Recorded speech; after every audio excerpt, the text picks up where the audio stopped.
Hey there, Math 126 fans. Going to continue this series here. Going to talk about 3D curve, what I'll just call fundamentals, for lack of a better term. But mostly these. The key idea for curves in 3D is to work component-wise, meaning take the derivative of x, take the derivative of y, take the derivative of z separately, and then interpret what that means. We define the second derivative in the same way, but interpreting the second derivative will require ideas really from 13.4. So I won't talk about that here. In the next video I will.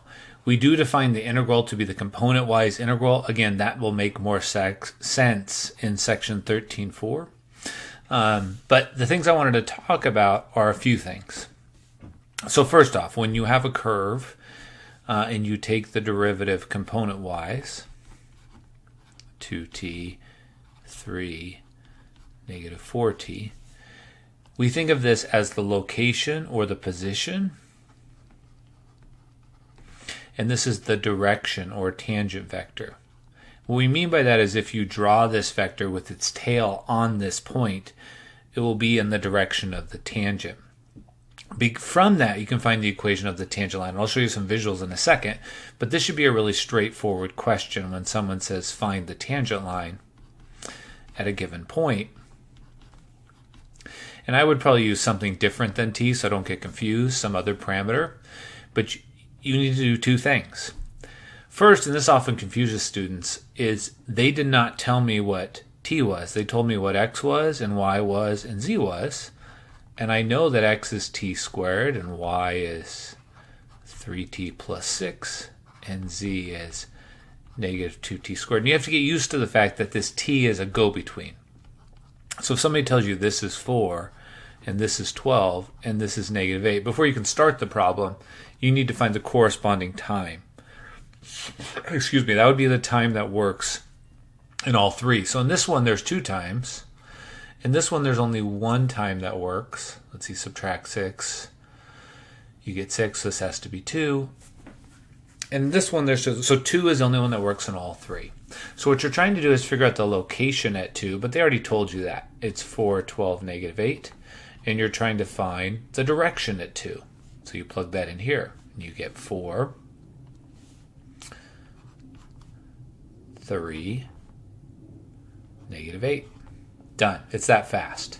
Now, the second question, which is find where this intersects the xz plane, that's just a separate question, which is how do you find the intersection of a curve with the xz plane? Well, the xz plane, every point on that surface has y is 0. So what they were telling you was that y is 0. And from that, you can figure out what u is. U has to be negative 4. And from that, you can figure out what this is. This is one reason that you should use a u rather than a t, because it's very tempting, if you call this t, to plug in your negative 4 up here. So anyways, you'd plug it in, you'd get 4 and negative 16 is negative 12. This is going to be 0, 32. And I'm not checking my work here. I'm just going to give you the ideas. So that's kind of a basic piece. Now let me stop and show some visuals here. And again, if you need more practice with any of these, you can go to my 126 material page. Right now I'm talking about 13.1 and 13.2. I have little extra reviews on those topics, which you can see here. Visuals and brief descriptions with examples, where I talk about each thing, summary, practice. There you go. But just a comment. Sorry, we'll look at this. Here's what we're doing. So the r vector actually points from the origin to where we're at. So if you move it along, that's what that vector represents. So I'm going to kind of step through the pieces. The derivative vector points in the direction we're going. And we got that by finding a secant vector, just like we do in normal calculus, and then figuring what happens when h goes to 0. Now the problem is if you just let h go to 0, it just goes away. And so we divide by the time. We divide by the h. That's like the scaling. And then we see what happens. It turns out the length of that vector we think of as the speed. It's like it's how the direction is changing divided by how much time. So anyways, Together, we think of that as the velocity vector. That's what we'll say in 13.4. But very important because it frames our, it's the beginning of talking about our motion. And from that, we can get the equation of the line, and we'll talk about other vectors in the sections to come. Okay, back at this. So how can we ask about this? Well, a few different things. We could ask for, a common question is to find the angle of intersection of two curves. So let's get rid of this. Move this over.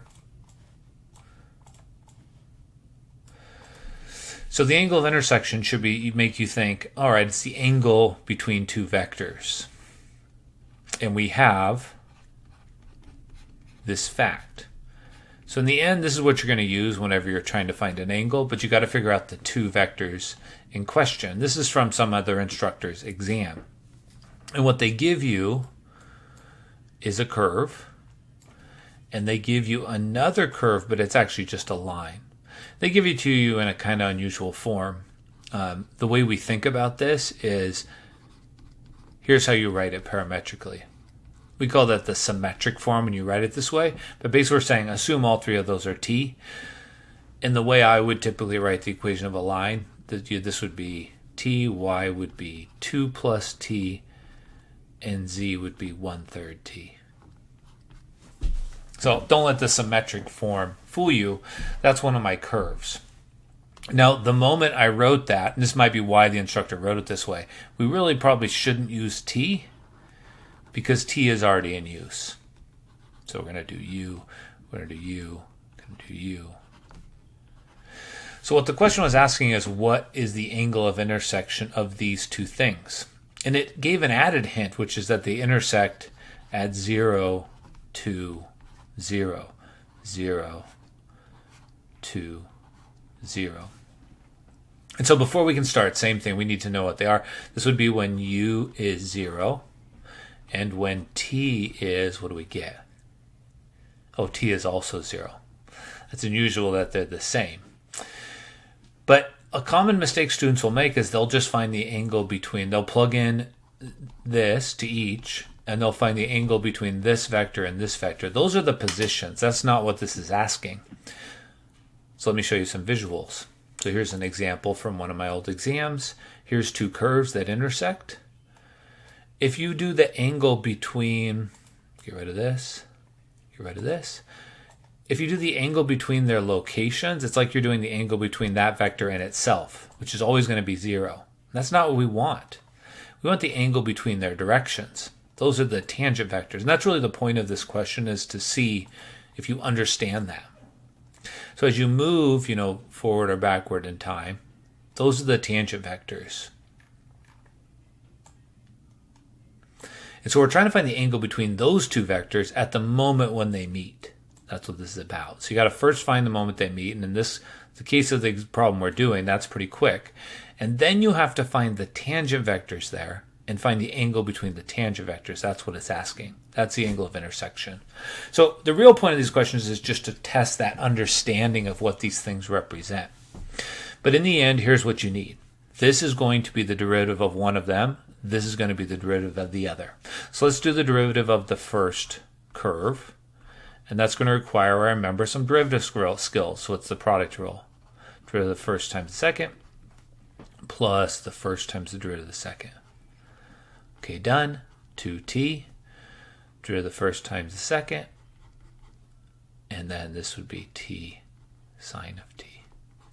Okay, that's going to be one of my vectors, but in particular I want to know at t equals 0. So that gives me 0 plus 0. This gives me 0. This gives me 1. Oh, that's kind of nice. So one of my vectors is 0, 0, 1. The other vector is, what do I get when I take the derivative of this other curve? Now the derivative of this other curve, x prime is just 1. Y prime is just 1. Z prime is the third. So that's what I'm going to use here. So now we need to find the angle between those, and that's pretty quick. So you're going to say cosine of theta is the dot product of those two things, which is the third, divided by the magnitude of the first one, which is 1, divided by the magnitude of the second one, which is the square root of 1 squared plus 1 squared plus 1/3 squared. So inverse cosine of that is your answer. Okay. So that's the angle of intersection piece. So first you have to find the intersections, and then you have to take the derivative of each because it's the angle between their directions. And this goes to this understanding of position and direction. Excuse me. The unit tangent is fairly quick to find. So we've talked about each of these briefly. You basically take the derivative component-wise. If you want the tangent line at a particular time, for example, 2, you plug in a 2 to the original curve, you plug in a 2 to the derivative, done. If you want the unit tangent, you take the derivative and then divide by the length of that vector. So that's the basic idea. We just talked about the angle of intersection, which is the angle between their direction vectors. The only other comment I would make here is oftentimes the way curves arise is the intersection of two surfaces. And you did some of these in the homework. And there are many answers for the intersection of two surfaces. They typically involve the following ideas. So one is if both of the equations have all three variables, which this one doesn't, then you're going to combine first. You really need to get it down to two variables. Now in this case, I already have something that's down to two variables. So the idea is you try to find a set of equations that works in both. It's very open-ended. But the main idea is if there's a circle there, we're going to try to use circular motion. And here's how you do that. So you would say this is 2 cosine of t, and this is 2 sine of t. I'm getting the 2 because of the radius here. And if you square those, you should see that x squared plus y squared is 4 cosine squared plus 4 sine squared. And so you have, the examples they're giving us are often going to be ones that involve circular motion.